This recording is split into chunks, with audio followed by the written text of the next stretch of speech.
Yakni benta jong kubor la One P daga fatafat online shopping store.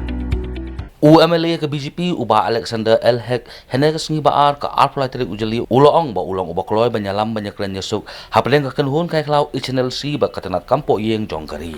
They want to have a peace talk with the government of India under the leadership of our Prime Minister Narendra Modi. We are ready. If they want to make, if they tell me also, I'll take it personally also. I will take them also if they are ready, and I will make my contact with the Home Ministry, the Home Minister Amit Shah ji, and anybody from the NDA government. If we want to have any peace talk, we are ready, and we are ready also even to take it. So I will take the leads if they want. I can discuss with the Ministry of Home Affairs. I can discuss with the NDA ministers there.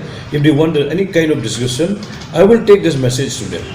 And we can, if they ready to talk with them, whether before they lay their arms or after before they lay or after laying their arms, if we want to talk, that decision will be taken by the central government.